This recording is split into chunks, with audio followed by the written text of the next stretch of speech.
Hello, everybody, and welcome to the Slow Ready Podcast, your casual conversation about all things Goose. I'm Alex. And I'm Mike.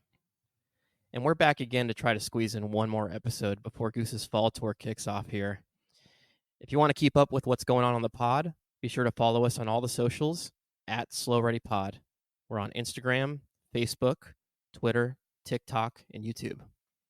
On today's episode, we're going to do a quick run-through of a fall tour preview, go through some of the venues and things like that. And then we're also going to go through our main topic, our favorite moments of 2024. And we've got some great listener picks and submissions we've gotten in here, too, that we're going to read through.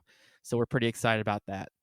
But before we dive into all of that, there's a few quick news and notes this week that came through. The first being, we got the big but expected news that the Wi-Fi checks out this year again. And we're going to have the tour streamed through September, at least, on Nugs. Always exciting to have that back. I know Mike's on the couch tour with me, watching every show. And secondly, we kind of got an unexpected interview with Rick this week on the Ryan Russillo podcast. And he dove into some really cool history stuff about the band, talked through his personal musical journey. He talked through his songwriting process and other people's songwriting process. And it felt super timely with our episode 2 this week that just talked about the history of the band a little bit. And, you know, Rick was on another podcast doing that as well. So pretty cool. Ryan really was a great interviewer and got a lot out of Rick. So highly suggest that one. And now with those two little tidbits taken care of, we can dive into the first of our topics today, the preview of the fall tour. And we're going to focus mostly on the September leg of this tour for now. And we'll do a future episode highlighting the later months of the year, October through December, but we really wanted to hit these September dates before the tour kicked off in Holmdel. We were doing our research on this all week, and then yesterday, shout out to Garrett, aka Garn TD, on the Wisteria Lane boards. He put together this amazing fall tour preview document that is just awesome. It has everything you could want out of it. It has all the venue information, has restaurant suggestions, it has advice on the lots, all of that in there. So I'm going to link that in this document or in this show doc after the episode's over, but I definitely suggest reading through that even after you listen to this. So with that, let's get started. Let's do it. So fall tour kicks off in my home state of New Jersey and Holmdel at the PNC Bank Arts Center. We kick off the tour here. It's a really big venue to start.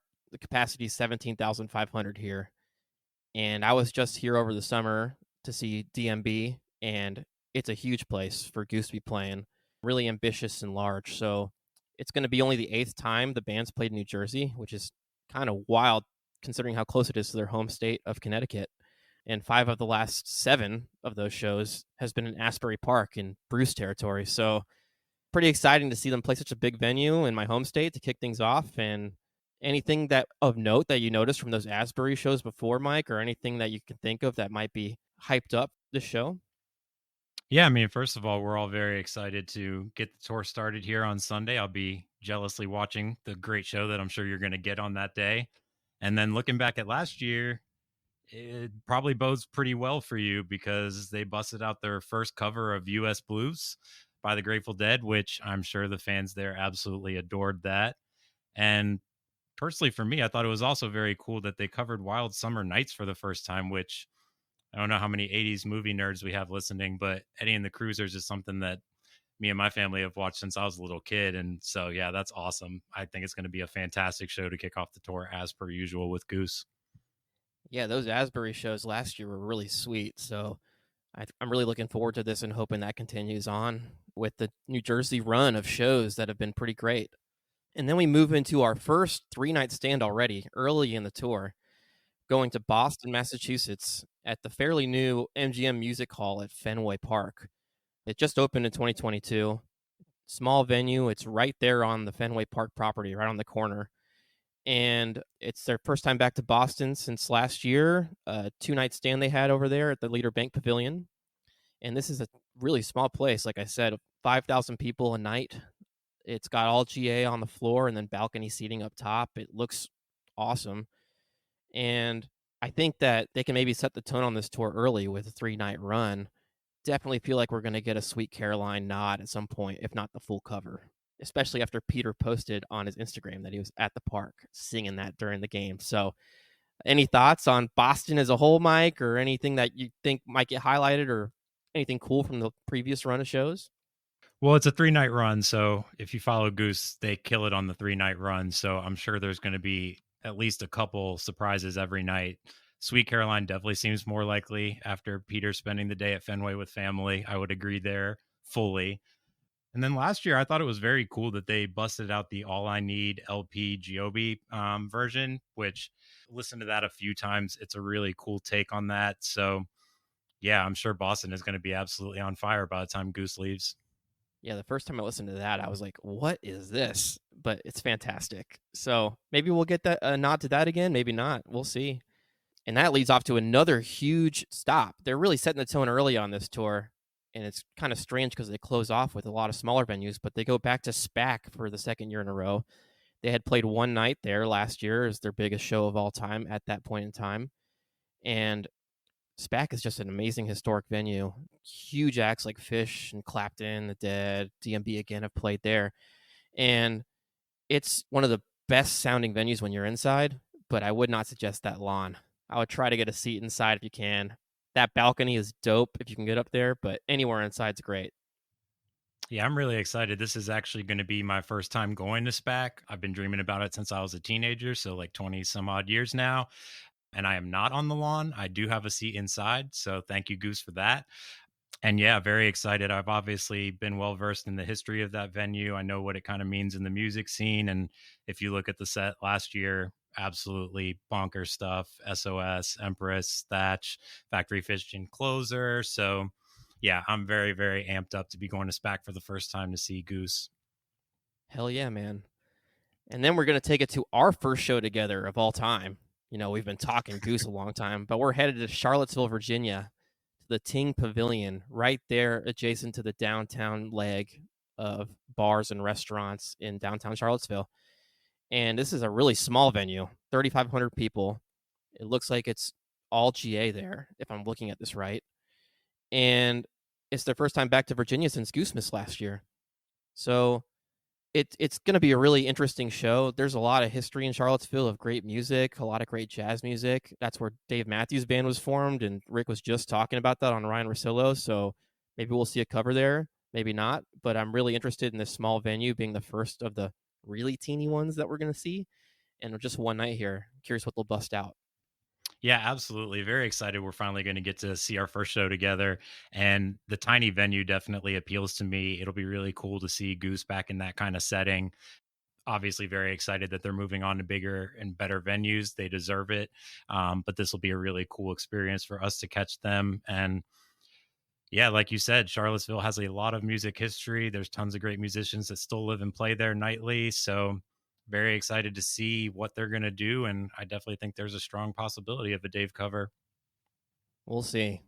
That'll be our run of shows as the Slow Ready Pod. We'll have stickers and stuff to be handing out at all those first week or so of shows. And we're really excited to meet y'all if you want to find us. We'll be on the socials and all that. So that'll be our main leg this fall until Goosemas, but we're really pumped for this first week. I will have shows in October and November. Oh, that's right. I forgot. You have some shows in October and November. I'm jealous. Well, that Charlottesville show, we're going from small to a big venue in terms of Goose history here. We're going to go to the Salt Shed in Chicago, Illinois again, which was a highlight of last year's tour and became an official release. And they're playing the outdoor venue of that venue this year. There's an indoor and an outdoor portion of that. And this is much bigger. So it has a capacity of 5,000 each night. And I'm glad for all the folks trying to get tickets because last year was already a tough ticket. And this is still pretty small for a big city like Chicago. So upgrading to that larger venue should be great. It's right on the river. You get a great view of downtown. And you get hopefully a nice breeze in the summertime, although it's starting to cool down now. I think it's going to be a great time. I've heard nothing but good things there. Anything cool from that Salt Shed show? Obviously, it's an official release, but anything that you can think of that would get people hyped to listen to before going to these shows? Yeah, I mean, I'm sure most people familiar with the band have definitely already checked this out several times, like all of us. But I mean, it is a very solid show. It's, 2-song encore with a Western Sun and Butter Rum.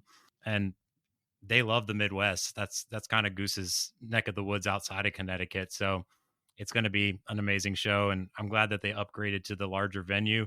I don't know that the 3 nights really makes a difference because I'm sure any of us that are going would be going for all 3 nights. But either way, it's going to be great. Yeah, and it's middle of the week, so it might be a little tougher for people to get out there, but I still think it's going to be full every night. I haven't looked at the sellout numbers or anything like that lately, but I'm sure it's going to get there, no problem. And then we go into the Saturday show that week. We're going to Minneapolis, Minnesota to the Armory.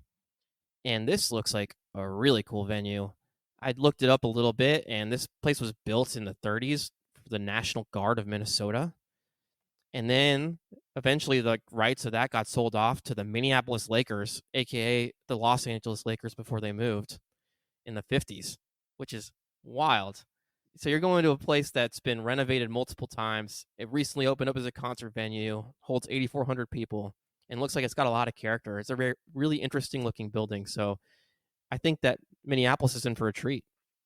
Yeah, I totally agree. I looked up this venue a little bit too before we were recording this, and the pictures are just like, well, no other venue looks quite like this. So I'm sure it's going to be quite an experience. And with all the history, like you said, how old this place is and how historic it's going to be, and a Saturday night show. I mean, you can't lose.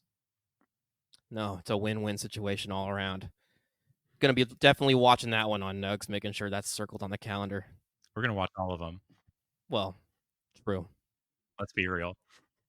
And the next day, we go a little bit down the road to Waukee, Iowa, to the Vibrant Music Hall. And this is the first show that Goose will have ever played in Iowa, which is really cool for those Iowans. Really brand new venue, too, here. Just opened in 2023 in November. So not many acts have played here yet. Very intimate spot, holds 2,500 people. And they've already pulled in some big talent. Like I was looking through the schedule, they got T-Pain on there. Modest Mouse, I believe, went through there. The Pixies, it looks like, went there. So I think that Goose will want to be one of the biggest acts that has been through there, but they have some pretty great peers that they've played alongside with on that stage. Yeah, no doubt. Absolutely. I have absolutely nothing for you on the set list side of things because there are no previous set lists. So don't have anything new to add there, but the venue looks sick. So very excited to see. I'm sure since they've never played there before, they're going to probably try and leave a lasting impression. So I'm sure this is going to be one to highlight on the calendar. Oh, yeah. And then we move on to the Salt Lake City, Utah show on September 17th at the American First Field Plaza. And I couldn't quite find size of this venue. There were some conflicting reports from when I did my research, but it looks like it's big. It's between 17,500 and 25,000. It looked like. And it's Goose's second gig in Utah. The last show there, unfortunately, had a lightning delay, and the band had to leave early during the second set. So hope the band will make it up to the Utah folk and put on a killer show. Maybe go a little long. We'll see. And one note about that show that I remember, I was listening to that show just this week, and that was the last time I can remember Mississippi Half Step being played over there before it was played in Atlanta this summer. So that's a great version of that song. I would highly suggest that. Any other notes you can find on that show, Mike? Yeah, I mean they don't play Mississippi Half Step too often, so it's definitely worth checking out. But it was still a really good set. I mean, you've got "Don't Do It" by the band, "Everything Must Go," "Slow Ready," really good version of California Magic into Indian River. So it was definitely a really good show. And I don't know if you're allowed to play late in Utah. I don't know really how that works out there, but we'll see. Yeah, they're pretty strict in Salt Lake, actually. I'm curious about that. Haven't been out there for work trips a few times. Everything closes down early, so we'll see about that. And from there, we take it to Bonner, Montana. And this band loves Montana. They're back here for another multi-night stand after last year. Looks like they had 3 dates out there last year. And they're at the Kettle House Amphitheater, which is a small venue that opened in 2017, holds about 4,200 people. And it's already hosted some big acts too, kind of like the Iowa venue we were talking about. It's had people like Bon Iver and Vampire Weekend there. And the pictures of this place look absolutely stunning. Right there on the Blackfoot River, you got a view of the mountains. It just looks like it's going to be serenity out there. Absolutely. And if you look at some of the sets from last year, I mean, they do love Montana. That's absolutely certain. And that venue is just stunning. I mean, I don't really know too many venues that are going to compare with that. So very excited to catch those ones online. And we're going through a stretch of venues here that are kind of scenic and outdoorsy and different. And this is the first kind of run of those. So from Montana, that 2 night stand, we take it to Carnation, Washington, which is right outside of Seattle. And we're on Remlinger Farms.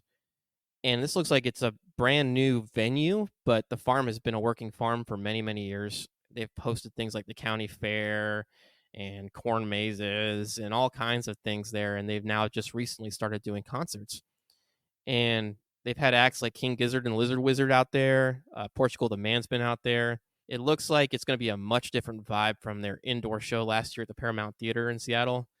And I've seen some articles about the locals not being so happy about the concerts out there, but I think it'll be a killer time for anyone who's in there. Yeah, again, great Pacific Northwest views. You're on a farm. It's got to be just the neatest place to see a show. I would wish I could have gone and seen King Gizzard there.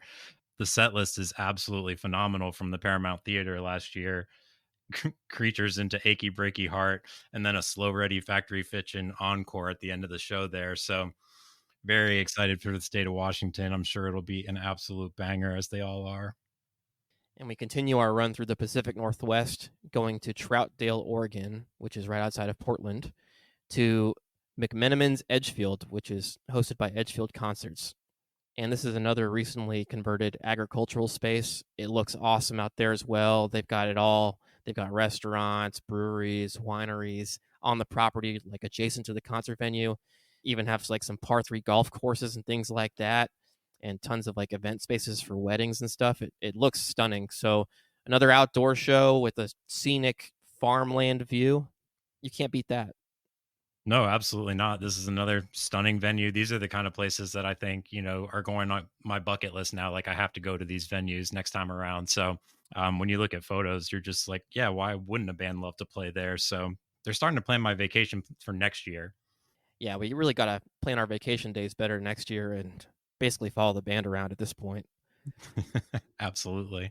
And then we'll wrap up the Pacific Northwest run here with a show in Eugene. No extra U on the end there. Eugene, Oregon, home of the Oregon Ducks at the Cuthbert Amphitheater. And this is a 5,000 person venue that's in Alton Baker Park in the city. And this will actually be the band's third show in Eugene, which is kind of crazy because it's a relatively smaller city, although it's a college town. And it's their second time as a headliner. They had played an opening gig out there. I can't remember exactly when, but several years ago, I believe, for Pigeons playing ping pong, if I'm right. And they must have loved it because it is a pretty city. College towns are always fun. And they've gotten some pretty good sets out there, if I'm being honest. Yeah, I mean, last year in Eugene, you got a Piggy-O Arcadia set closer. So they absolutely do love it out there in the Pacific Northwest. And this venue is really cool too. It's almost like the whole thing is a giant lawn or like a circular garden almost, sort of. It's very neat looking. Yeah, it is pretty cool looking. I wasn't sure looking at it if it's all GA. I probably should have looked at that before the show, but it looks really cool. And then we wrap up the September leg of this tour with 3 dates in California. And what's cool about this is these are all older historic venues that are pretty small. So starting off in San Diego, California, they go all the way as far south as they can go in California from Eugene to the Cal Coast Credit Union Amphitheater, which is located on San Diego State University's campus. And it holds a capacity of 4,600. It'll be their second year in a row back at this venue.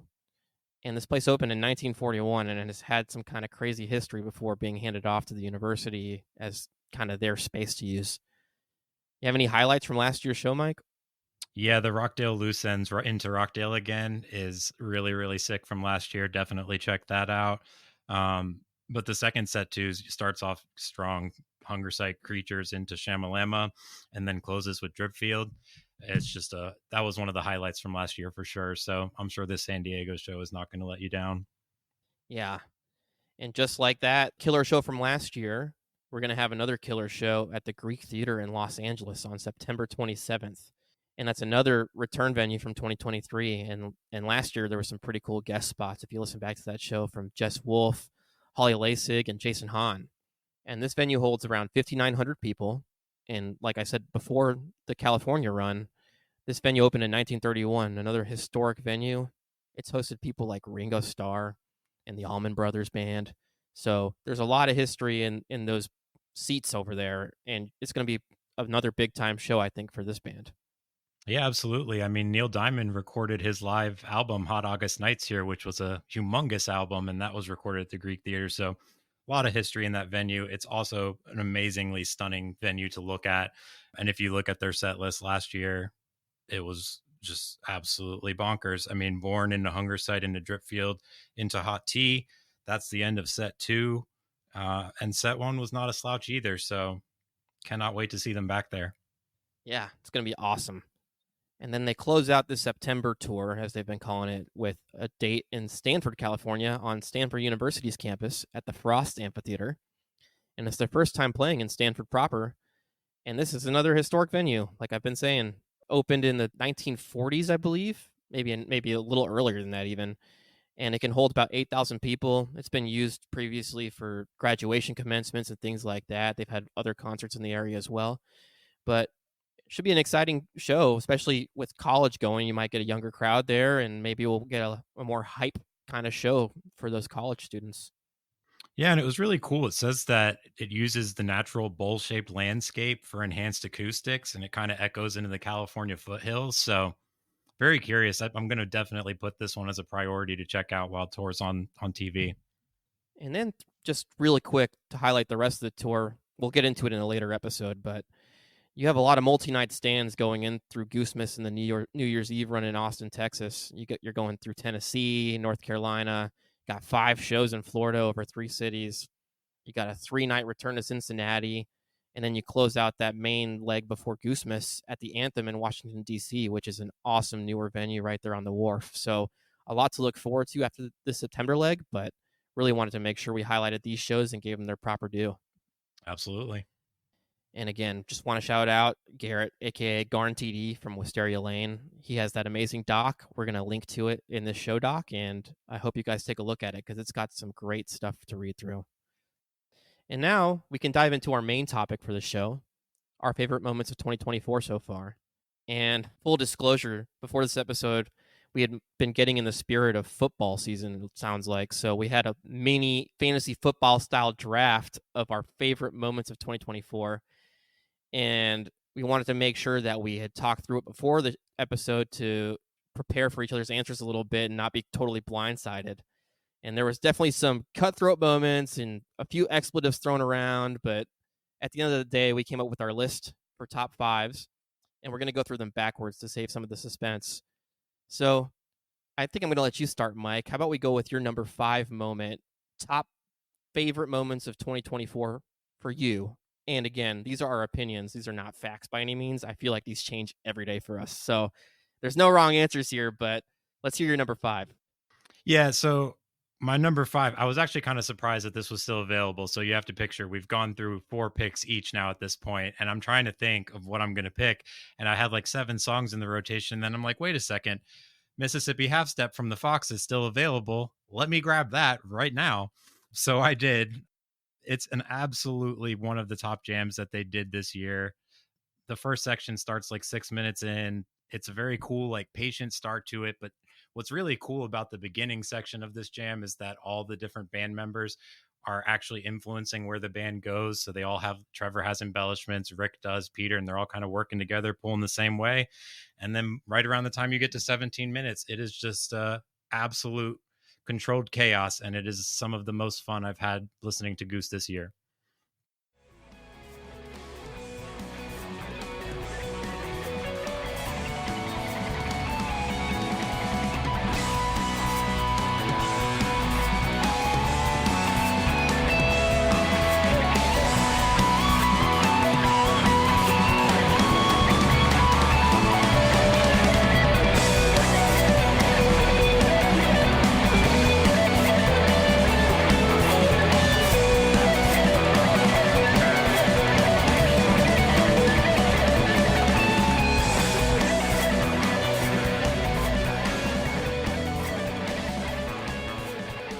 Yeah, this is one of those songs, and we kind of alluded to it earlier, that you're never disappointed to see in a set.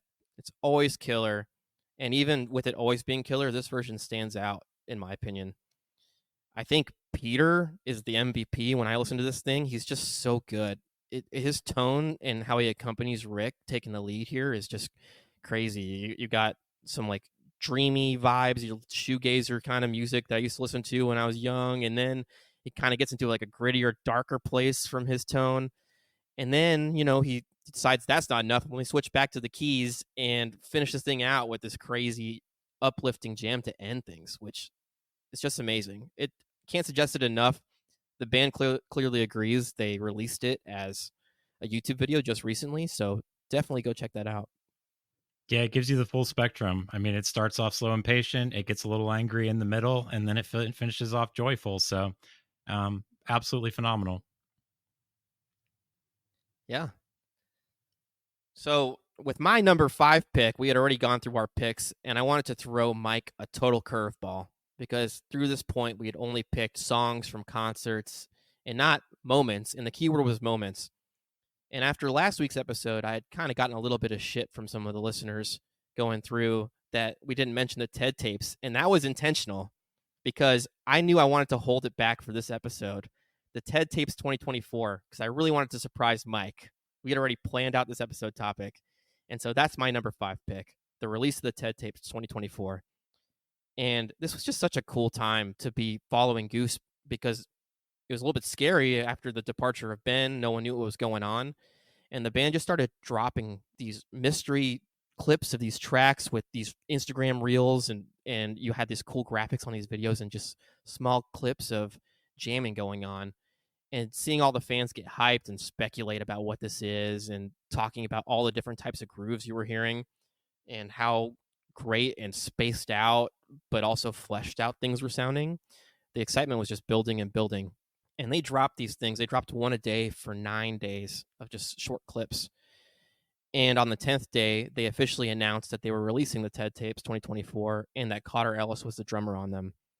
And even if you go back through those comment sections, there was people who knew that Ben had left the band, but still could not believe that it wasn't Ben on these jams because it just sounded so tight and so free and so loose. But once they announced it was Cotter, I think the excitement went through the roof for fans to go see a show with Cotter Ellis playing the drums.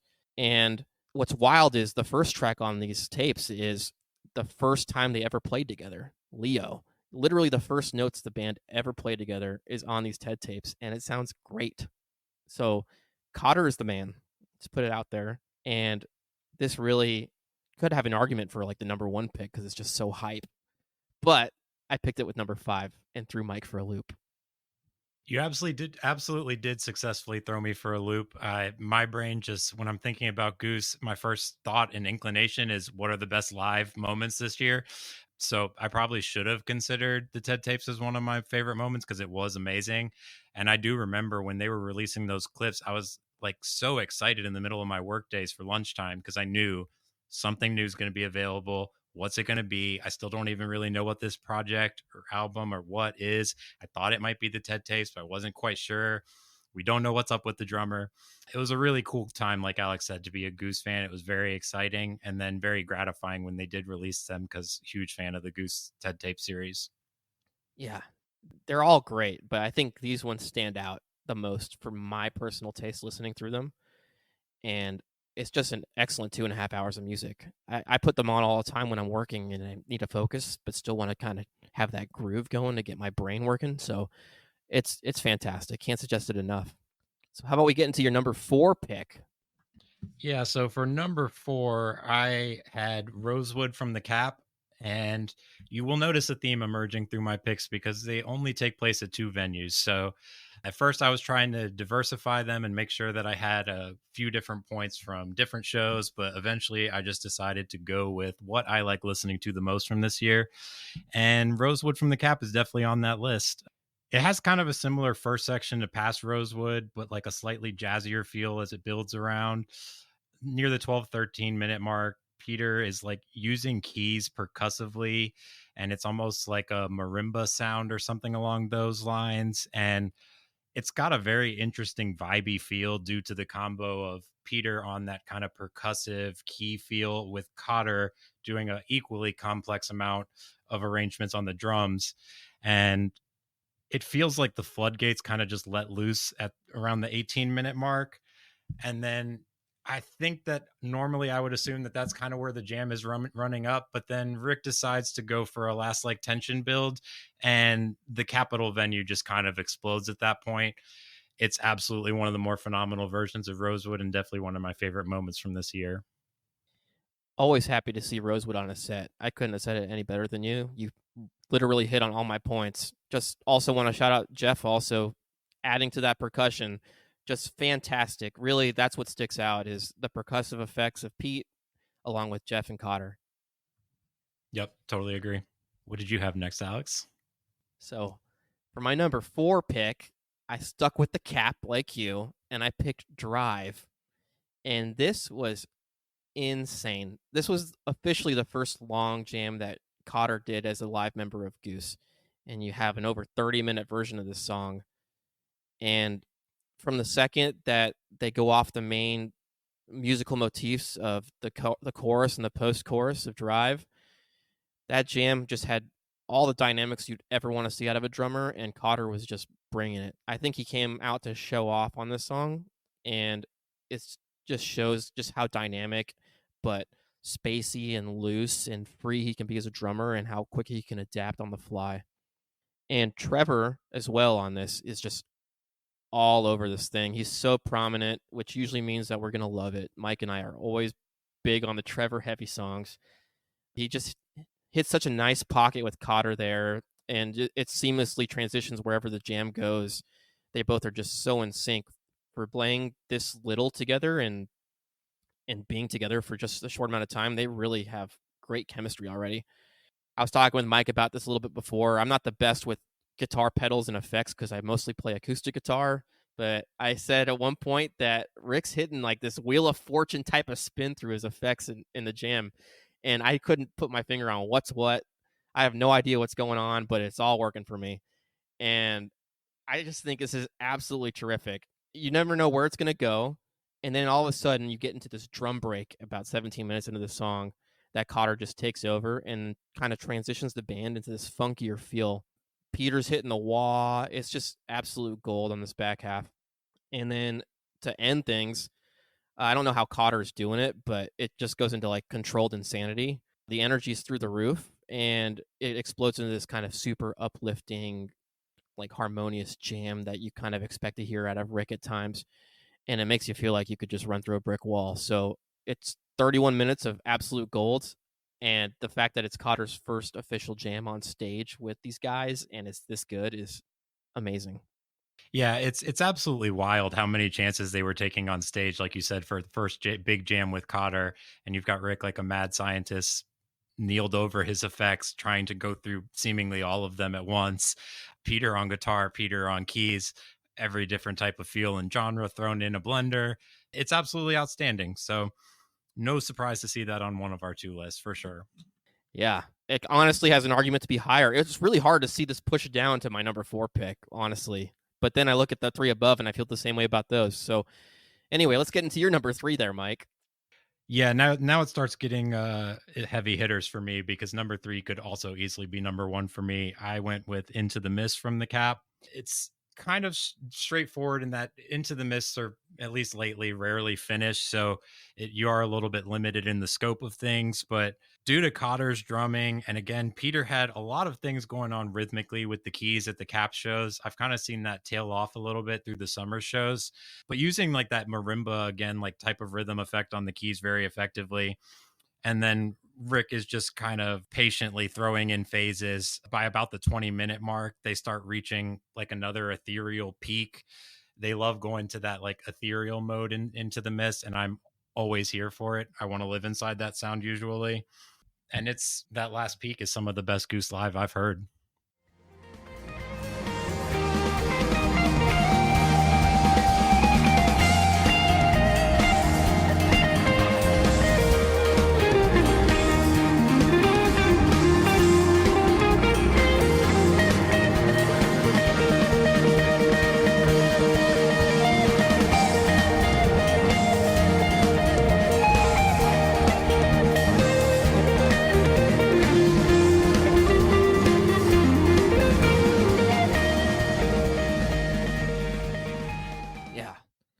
And to just casually drop the longest version of the song ever with a new drummer at his second show, insane.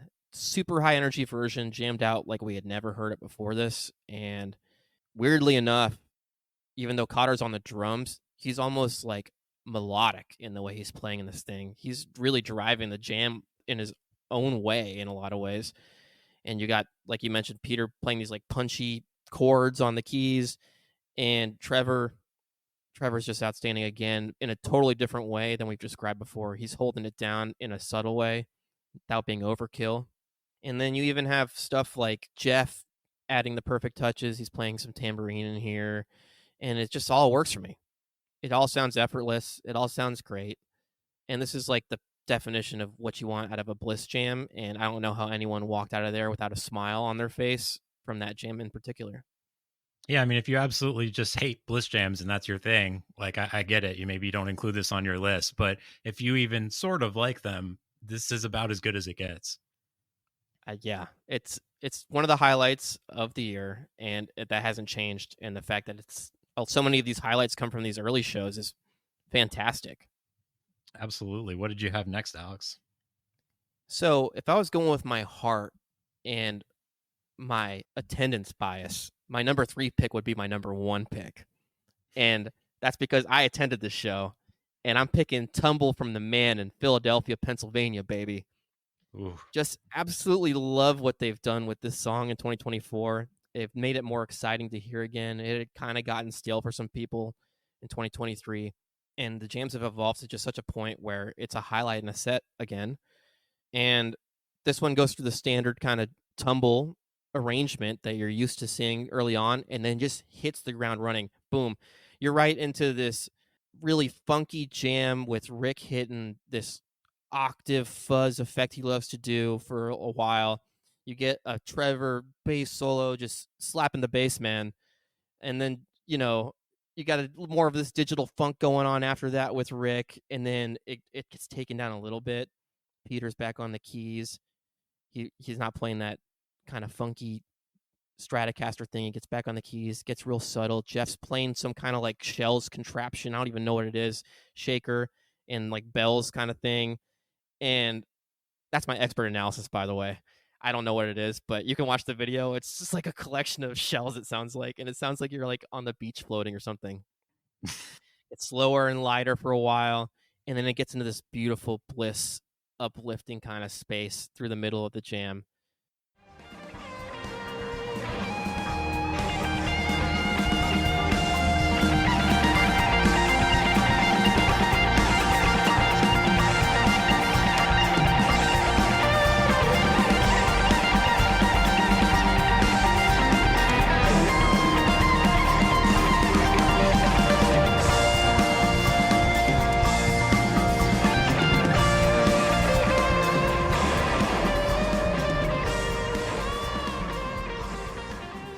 And until about 5 minutes in the song, suddenly it takes this dark kind of shift. All of a sudden, you're getting into like this harder rock, almost like Van Halen adjacent kind of tone, although it's not quite that tone.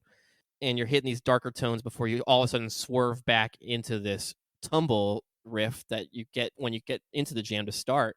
But this time you're at hyperspeed. They've gone plaid on this thing if you've watched Spaceballs, and it's so fast and it's so high energy, and the crowd just erupts at the end. And looking around the place during this, this was the happiest I've like ever seen anyone at a concert, but it was everybody at the concert. The balcony at the Man was shaking the whole time. Everyone was dancing, and there wasn't a single person not moving in there. So just absolutely terrific. Yeah, Tumbles definitely had a year this year. I kind of did a deep dive on all the best tumbles from this year, and they all sort of stick somewhat close to a formula, but they all have differences too. And I think this tumble, it really stands out in the middle section. It kind of has like a very unique feel compared to the others in that it's almost a little bit 80s ballad or like Pink Floyd Comfortably Numb vibes. Uh, but it works so well.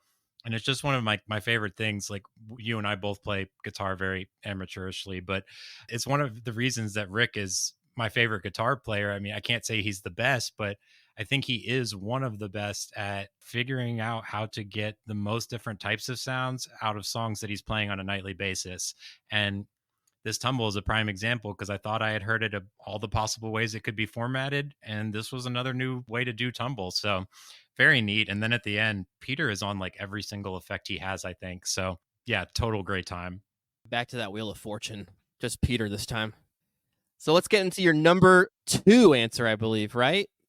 This is number 2, and I do believe I stole this from you. I do believe you were upset about it, and I'm sorry, but this was a priority to include on my list. It was very, very important that I nail this one, so that's why it was my second pick. So this is Arrow from the Fox. It's got a lot going on. It's very unique compared to past Arrows. I don't think it has a ton in common with a lot of the other Arrows that are my favorites. It does start off kind of similar vibes, but then right by the time you get to the 13-minute mark and it gets into the second section of the jam, it's kind of like funk in a blender. And then it moves into this gradually building, creepy, dark vibes. Peter's got heavy soundscapes going, sometimes almost alien like. Patient build from Rick. And then 22 minutes in, they do another change. Rick kind of lights the match. Cotter has almost kind of like a drumline beat, and they just break out. And it's so intense. For other than the first section, it's just intense start to finish. And particularly the dark middle section is just very unique. And it's very, very cool to see Goose take Arrow and go make what I seem to think is a left turn. Yeah, another song, just like we were talking about with Tumble, that's gotten a new life with this new lineup. And that middle section is outstanding. Peter's doing like this alien siren-y kind of sound. It almost sounds, I call it the alien section invasion. But the real MVP of this song, in my opinion, is Getty on the lights. If you watch the video of this thing, it's the best lights you're going to see of any video of 2024 so far. Just outstanding stuff. 100%. So my number 2 pick here, sticking to another Cap pick, and I went with my personal favorite song to listen to, Redbird from the Cap, Night 3. It's just my favorite Peter song in particular, and my personal favorite to hear. And, it's always outstanding with that vocal section to kind of go into the jam with Peter and Rick trading off, and that triumphant guitar solo that Rick always does to lead into the jam. And this one was pretty unique in kind of the measured patience the band had, but also they just were in the zone on this night.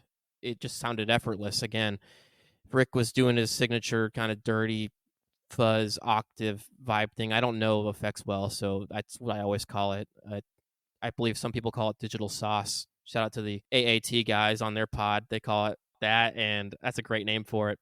And there's this beautiful back and forth going on by Rick and Peter on the keys, but also Cotter's just adding a ton again here. His drums again become melodic almost on this thing, and he has his own voice here, and he's got Jeff accompanying him perfectly. And Trevor, again, more subdued for him. He's not as prominent, but he's just holding it down, adding so much to this with the way he's playing. And there's no better way to describe it other than they're just in sync. It's just unbelievable stuff. Everyone's making sure that everyone's having their chance to shine, but no one's going over the top too much to like take away the spotlight from everybody else. And it's just one of the best full band jams you'll hear. So cohesive. Kind of surprising it's not my number 1 pick in a lot of ways, because I think this is probably the song I've listened to the most this year. Totally awesome. I do think it is my favorite Redbird from the year. And I think why these Cap shows are so near and dear to us is because they were Cotter's first shows. It unlocked Trevor as a bass player for this band. And they still stand out. Even though they were first shows, they're so polished for the first effort with the new drummer. And, I think that's why there's so many Cap picks on both of our lists. But I think this Redbird is very unique because it has almost like a jazz-like feel with the contrast between like Rick's exploratory patient runs and Peter's kind of staying in that narrow gap of notes, like you said, and it's real quick and tight. It's a very interesting feel, and I think that was kind of one of the cooler aspects of highlighting Cotter as a drummer, is just how many more rhythmic elements and different rhythmic elements can we bring to our music. He's just the man. And maybe our bias is that we've listened to the Cap shows the longest and we've have so many plays of them, but This no knock on the rest of the summer tour by any means. I don't think there was a bad show at all summer. It's just that these shows were just in such a cool venue, and we were in such a space that we wanted to see them so bad, and we've listened to them so much. Maybe that's part of it. But either way, absolute terrific stuff. So that takes us to your number one pick here, Mike, which might surprise some people. Surprise me. It probably will. And, you know, I wasn't necessarily worried that you were going to draft this pick first, but just on principle, it is my favorite thing that I've heard this year. So I did pick it first. And it is Tumble from the Cap. I know I'm sick of saying the Cap. And to Alex's point, I do agree with him 100%. Every show this year has been great. The big one or two jams from each show have all been great. So, like, this is not against anything else Goose has done with Cotter. It's just the Cap and the Fox were the two that really hooked me. But yeah, this tumble is absolutely awesome. It's got everything I want. It's got funk in the beginning part, which is super, super swampy. And then in the second section, it's a very ethereal bliss section, sort of similar to Into the Mist, but better. And Peter and Trevor collaborate with Rick's improv peak. And at 15 minutes, it is some of the most beautiful music I've ever heard, not just by Goose, but by any artist. And I want to live in that 15-minute mark for probably the rest of my life.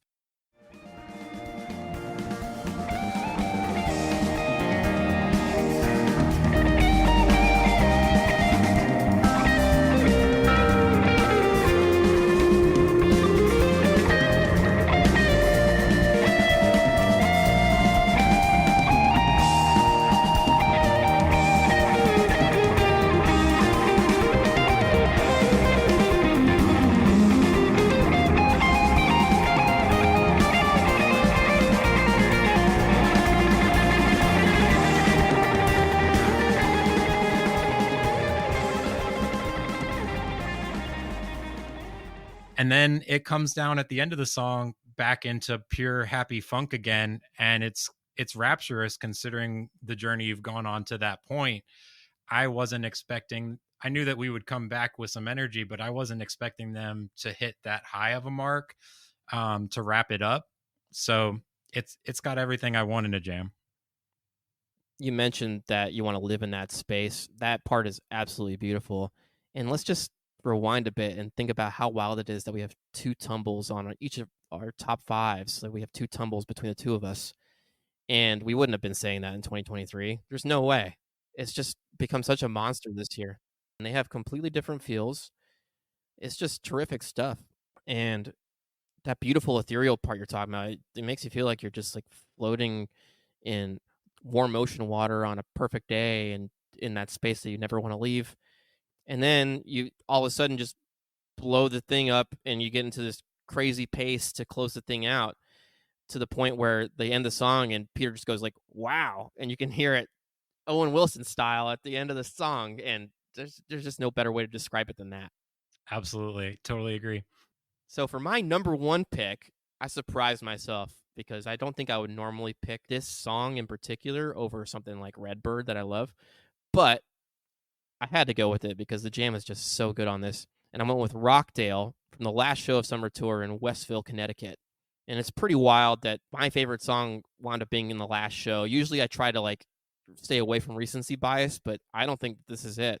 There's a point when they start jamming that Trevor is just going into this insane, tasty bass line, and Peter and Rick just stop playing and pull out these mugs and toast each other and start taking a sip and just enjoying what's going on with the percussion and Trevor. And that is just the beginning of what this monster of a jam becomes, because then once Rick starts taking over with his digital sound there again, Peter gets on his clav and is really starting to show his confidence by the end of this tour on playing all his new toys for this tour. And he almost kind of steals the spotlight from Rick at one point. Get a soulful number from Handini, a little bit around the 8-9 minute mark, I believe. And then all of a sudden, Rick again is like, we got to take this to a new exploratory place. And he starts tickling these kind of dark, sinister tones slowly. Perfect amount of dissonance being thrown in. And you start feeling like you're taking almost like Alice's tumble into a dark wonderland kind of thing. It's almost these descending runs are going between Peter and Rick back and forth. and it literally sounds like what you'd want to play at your next Halloween party. Just so sinister, so dark. And while I love a good bliss jam, I like the darkness sometimes too. I have a heart of black, I think. And honestly, if this is like the villain origin story for this fall tour, that'd be awesome because Dark Goose is awesome. Maybe you should make a playlist of Dark Goose jams at some point. Be a good episode topic. But anyway, towards the end of this jam, you're sitting in this dark place. It's super crazy. The lights are going nuts. And then you start to feel like, oh, we're coming out of this. It starts to get a little happier tones, a little more major key. But Rick is still throwing in a few of these dark dissonant notes here and there to make you feel like the darkness has just permanently impacted this. You're kind of forever marked by this dark jam.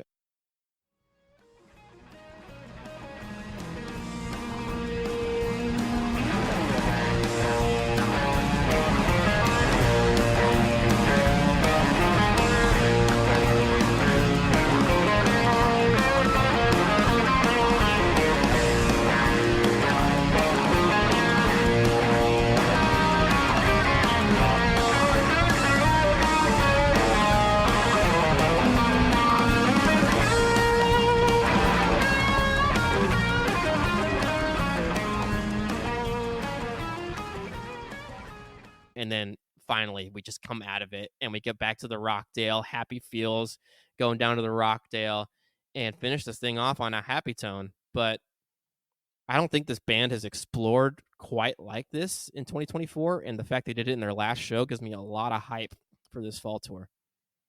Yeah, this is definitely a bold venture into the unknown. This jam really stands out to me specifically because of how much tension is constantly there.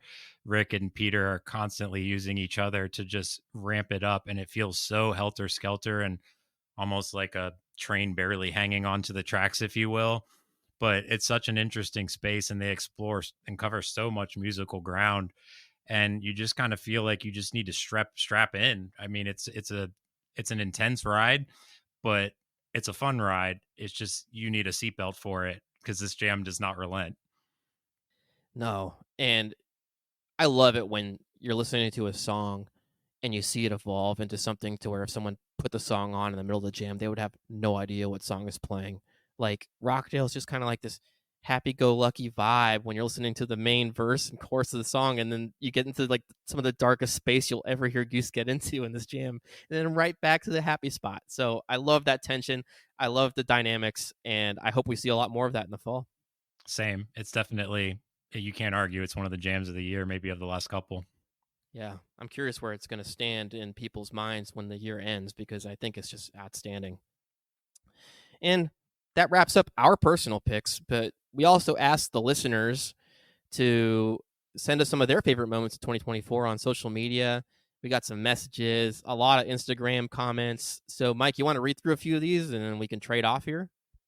Yeah, absolutely. So, Jively Designs on Instagram, who I hope all of you are following at this point. The entire Fox run was amazing. The shows, the venue, the vibes. Night 2 is one of my top shows for sure. Everything Must Go Through Dripfield was incredible. And then the Turbulence Encore. Melty face emoji. I have to say that because I don't have an option. Personally, love me some Turbulence, but I know it isn't for everyone. I think we can all agree with, well, most of us can agree with all of that statement.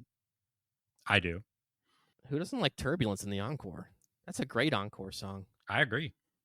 Send us a message if you don't like Turbulence in the Encore. We can fight. And then Stove224 on Instagram, aka Chris, said Portland Wisteria on June 26th. Personally, I was chasing that song and it certainly didn't disappoint. Sorry. 2134 melts me every time. Just got full body chills listening to that section again just now on Nugs. Portland Wisteria, that was number 6, I think, for both of us, wasn't it? Like the jam outside looking in that we both felt guilty for not including, but we still didn't include it. Yeah, if I didn't pick Ted Tapes with my last pick, I totally would have picked this. This is an amazing version of Wisteria. Honestly, could be in contention for anyone's number 1 of the year. Just absolutely terrific stuff. Totally agree. Nellingberg Nolan on Instagram said, spelling Eugene with an extra U, which I think we can all agree that was one of the best moments of 2024. These reels the band's been putting together lately are just hilarious, especially the ones that dropped on Friday of all the takes that Rick had done. It's just outstanding stuff. They are on fire with the social media. I'm dying laughing pretty much every day, and it's all their fault. So thank you, Goose. And then we also had three different people, Nolan again, our friend Erica, and our friend Karen, all sent in notes about the Raleigh pancakes, which that was in my next out group of jams as well. I almost had that in my top 5, and part of me regrets not including it because I was at that show and it was sick. Yeah. An insane bonkers version of Pancakes. Another song that's kind of been on fire this year. Another great version at the Cap as well. But this is not the Karen that was shouted out for that Pancakes at the show. So if anyone knows who that Karen was, please hit us up because we are very curious about who the band was shouting out. Dying to know. And then Hudson Olive on Instagram said St. Louis born, which Pete did call out in the summer recap email, which thank you, Pete, for just being like the coolest guy ever. Who sends an email with all of their favorite moments from the summer tour to everyone that attended? Just like the coolest guy on the planet. That email was so sweet and heartwarming. Like I couldn't help but get misty eyed reading that. It's so much joy and some great song suggestions. But this Born really does stand out. Those St. Louis shows, underrated. They really set a killer tone for this June tour.